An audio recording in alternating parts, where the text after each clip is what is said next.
High friend welcome to my channel blessings cake.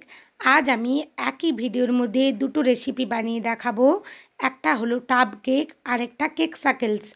এই cake साकेल्सगुलो आमरा विभिन्न भावे चकलेट केकेर मध्य व्यवहार करे थाकी डेकोरेशनेर जोन्नो। चलुन आगे केक साकेल्सटा बानिये फेली। एखाने केक साकेल्सের मोल्ड आछे और एखाने सिलिकনের मोल्ड अवश्यई एटा आपनारा बेकिंगের दोकाने अवश्य पेये जेते पारबेन। और देखुन एखाने आमी व्हाइट कम्पाउंड चकलेट निये निয়েছি, छोटो छोटो करे कुचो करे निয়েছি। এটা फ्रिज থেকে 2 घंटा आगे बेर करे राखते हबे। चकलेटटा अवश्यई भालोभाবে छोटो छोटो करे केटे निते हबे। एरपर একটা বাটির মধ্যে সমস্ত চকলেট নিয়ে নিয়েছি। এখানে কেক সাকেলসের যে ফিলিংটা হবে, এখানে একটা আমার কাছে হাফ পাউন্ডের কেকের বেস ছিল চকলেট কেকের, সেটাই আমি ছোট ছোট করে কুচো করে নেব আর একটা মিক্সি জারের মধ্যে ভরে নেব। এটা একেবারে গুঁড়ো করে নেব। আপনারা এটা যে জার কেকগুলোর মধ্যে করা যায়, ছোট ছোট করে কাটার দিয়ে কাটা যায়, সেভাবেও করতে পারেন, কোনো অসুবিধে নেই। আমি মিক্সি জারের মধ্যে কেটে নিয়ে ভালো করে গুঁড়ো করে নিয়ে আসবো। দেখুন এখানে চকলেটটা মেল্ট করে নিয়েছি, কেবলমাত্র মেল্ট করেছি ডবল বয়লার পদ্ধতিতে। আর মিক্সি জারের মধ্যে আমি কেক সাকেলসের জন্য যে পুরটা সেটা গুঁড়ো করে নিয়েছি। এরপর ভালোভাবে আইসক্রিমের স্টিক ইনসার্ট করে নিচ্ছি। এটা একটু করেই নিতে হবে ভালোভাবে। আর আমি মাঝের অংশে খুলে দেব এই আইসক্রিমের স্টিকগুলো। আইসক্রিমের স্টিকগুলো আমি ইনসার্ট করে নিয়েছি। এখানে হোয়াইট কালারের করব না, একটু বেবি পিঙ্ক কালারের করব কেক সাকেলগুলো, তাই একটু পিঙ্ক কালার মিশিয়ে নিয়েছি 1 থেকে 2 ড্রপ। প্রথমেই চকলেট যে মেল্ট করে রেখেছিলাম আর পিঙ্ক কালারটা মিশিয়ে নিয়েছিলাম, সেই চকলেটটা মোল্ডের মধ্যে ঢেলে দেব ভালোভাবে। প্রথম কোটিংটা 1 চামচ করে দিলেই হবে, 1 টেবিল স্পুন করে দিয়ে খুব সুন্দর করে চারিদিকে মিশিয়ে নিতে হবে। দেখুন আমি চারিদিকে স্প্রেড করে নিচ্ছি, যেভাবে আমরা পিনাটা কেকগুলো বানিয়ে থাকি ওই রকমভাবেই চারিদিকে স্প্রেড করে নিতে হবে। এই পর্যায়ে এসে আমি সেট করার পর খুলে নেব এই স্টিকগুলো, আইসক্রিমের স্টিকগুলো। একটু করে ওয়েট করে করেই চারিদিকে এই মোল্ডের চারিদিকে স্প্রেড করে নিতে হবে। আমি এখন খুলে নিচ্ছি, কারণ ওই স্টিকটা থাকার জন্য অসুবিধে হচ্ছিল। স্টিকটা আমি পরে ইনসার্ট করব। ফ্রিজের মধ্যে সেট করতে রেখে দিয়েছি 10 মিনিটের জন্য।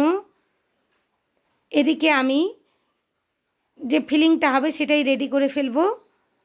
চকলেট গানাশ করে রেখেছিলাম, চকলেট গানাশ আমি দিয়ে দেব। এখানে ব্ল্যাক কম্পাউন্ড দিয়ে চকলেট গানাশ বানিয়েছিলাম 1:1 রেশিওতে। গানাশটা ভালোভাবে মিশিয়ে নিতে হবে। আমি যে এখানে ক্রাম করে এনেছি কেকের যে ছোট ছোট টুকরো, তার মধ্যেই মিশিয়ে নিতে হবে। এটা মিশালে আরও সুন্দর খেতে হয়। আমি 10 থেকে 15 মিনিট রেখে দিয়েছিলাম ফ্রিজের মধ্যে, সেট হয়ে গেছে খুব সুন্দরভাবে। এবার আরেকটা কোটিং আমি করে দেব, যাতে ভালোভাবে সিকিউর করা যায়, যাতে কোনো রকমভাবে কেক সাকেলটা ভেঙে না যায়, সেই জন্যই এটা আরেকবার করে কোটিং করতে হবে। যেহেতু এটা ফ্রিজের মধ্যে ছিল মোল্ডটায়, চকলেটগুলো দেওয়ার সাথে সাথেই সেট হয়ে যাচ্ছে, তাই একটু স্পুন দিয়েই ভালোভাবে লাগিয়ে নিতে হবে। আমরা যারা কেক ডেকোরেশন করি, এইভাবে চকলেট কেকগুলো এই রকম ছোট ছোট কেক সাকেল বানিয়ে যদি কেকের সাইডের অংশে লাগিয়ে দেওয়া যায়, খুব সুন্দরভাবে একটা কেকের ডিজাইন আসবে। এরপর আমি যে স্টিকগুলো খুলে রেখেছিলাম আইসক্রিমের স্টিকগুলো, সেগুলোই লাগিয়ে দিচ্ছি। এই পর্যায়ে এসে কাজটা খুবই ধীরে ধীরে আর সাবধানে করতে হবে, কারণ এখানে চকলেটটা অলরেডি সেট হয়ে গেছে, তাই ধীরে ধীরেই করতে হবে কাজটা, যাতে নিচের মোল্ডের চকলেটের যে কোটিংটা আমরা দিয়েছি ভেঙে যাতে না যায়। আমার যে অংশগুলো মনে হচ্ছিল একটু চকলেট লাগবে, আমি তো দিয়েই দিচ্ছি, কারণ এই স্টিকটা ইনসার্ট করতে যাওয়ার সময় একটু আধটু ভেঙেই যাচ্ছিল। এরপর যে ফিলিংটা রেডি করে রেখেছিলাম চকলেট কেকের সাথে গানাশ মিশিয়ে, সেটাই ভরে নিচ্ছি। অবশ্যই গানাশটা মিশিয়ে নেবেন, তাহলে খেতে খুব সুন্দর হবে। প্রত্যেক কটা মোল্ডের মধ্যেই ভালোভাবে হাত দিয়ে চেপে চেপে আমি গানাশ মেশানো চকলেটের যে ফিলিংটা, সেটাই চকলেট কেকের যে ফিলিংটা আমি ভালোভাবে ইনসার্ট করে নেব। করে ফাঁকা রাখতে হবে, বেশিটাই একবারে ভরে দেওয়া যাবে না, উঁচু করে, যাতে উপরের কোডিংটা আমরা দিতে গিয়ে অসুবিধে না পড়ি। একটু হাত দিয়ে চেপে চেপেই ভালোভাবে এই কাজটা করতে হবে, ফাঁপা যেন না থাকে, নাহলে কেক সার্কেলটা সেট করার পর বের করতে গিয়ে এই মোল্ড থেকে ভেঙে যাওয়ার সম্ভাবনা থাকবে। একটু করেই আমি ফাঁকা রাখবো। এরপর যে চকলেটটা ছিল, বাকি চকলেটটা, সেটা আমি উপর থেকে ভালোভাবে স্প্রেড করে দেব, একটা লেয়ার বানিয়ে নেব। একটু বেশি করেই দিচ্ছি, চারিদিকে লাগলেও ক্ষতি নেই। আমি এটাকে একটা ছুরির সাহায্যে সুন্দরভাবে ক্লিন করে নেব। এই কাজটা অবশ্যই ভালোভাবে একটু ধৈর্য ধরে করতে হবে, উপরের কোডিংটা, আর কোডিংটা যেন একটু পুরোভাবেই হয় সেটাও লক্ষ্য রাখতে হবে। এই কেক সার্কেল দিয়ে এখন তো খুবই কেকের ডেকোরেশন চলছে, তো একবার অবশ্যই বাড়িতে বানাতে হবে বন্ধুরা। দেখুন এখানে আমি খুব ভালোভাবে কোডিং করে নিয়েছি। ফ্রিজের মধ্যে আরও 15 থেকে 20 মিনিট রেখে দেব।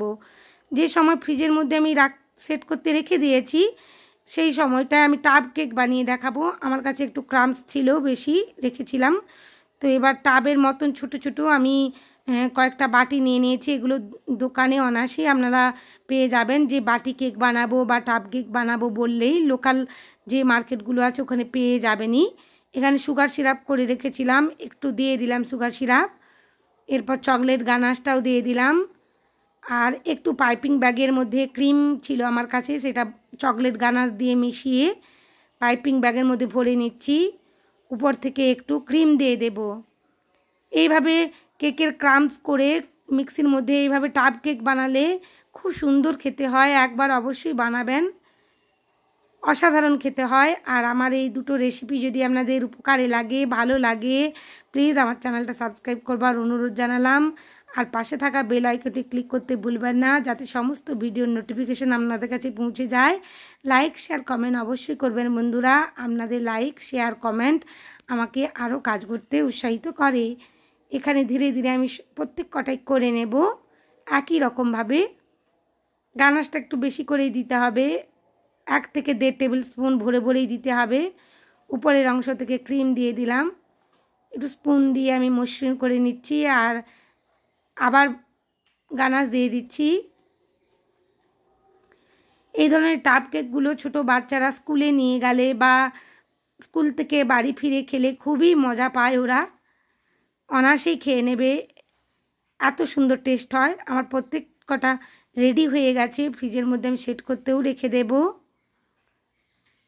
আর একটু আমার কাছে ছিল এক্সট্রা, সেটা আমি ছোট্ট করে বানিয়ে নিচ্ছি। সমস্ত গানাশটাই দিয়ে দেব। এখানে চকলেটটাই একটু বেশি ছিল। এরপর আমি উপর থেকে একটু চকলেট যে চকো চিপসগুলো পাওয়া যায়, চকো চিপসগুলো ছড়িয়ে দিচ্ছি, যাতে দেখতেও ভালো লাগে আর খেতেও ভালো লাগে। সেট হয়ে যাওয়ার পর কেকটা অসাধারণ হবে। বাড়িতে অবশ্যই একবার বানাবেন। বেঁচে যাওয়া আমাদের কাছে এরকম স্পঞ্জ থেকেই যায়, তো সেই স্পঞ্জগুলো বেকার এমনি চায়ের সাথে না নিয়ে এরকম ধরনের একটু কেক সার্কেলস, আর যদি টাব কেক বানানো যায় বা জার কেক বানানো যায়, ক্ষতি কি। খুবই সাবধানের সাথে মোল্ড আউট করতে হবে, তাড়াহুড়ো করা যাবে না, তাড়াহুড়ো করলেই ভেঙে যাবে। আর সাইডের অংশগুলোতে যে এজেস আছে ওগুলো আমি নাইফ দিয়ে শার্প করে নিয়েছি, খুব সুন্দরভাবে একেবারে ক্লিন করে নিয়েছি। এরপর একটু ব্ল্যাক কম্পাউন্ড চকলেট মেল্ট করেছি, কেবলমাত্র চকলেটই মেল্ট করেছি, এর সাথে আর কিছুই দিচ্ছি না। এমনিতেই ঠান্ডা ছিল, সেট হয়ে যাচ্ছে, তাই উপর থেকে স্প্রিঙ্কেলগুলো তাড়াতাড়ি করেই আমাকে ছড়িয়ে দিতে হবে চকলেটটা সেট হয়ে যাওয়ার আগেই,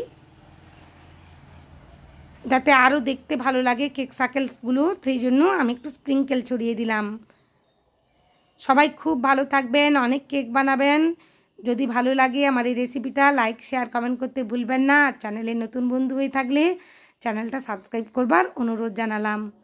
সবাই অনেক ভালো থাকুন, অনেক কেক বানান। অনেক ধন্যবাদ আমার ভিডিও দেখার জন্য।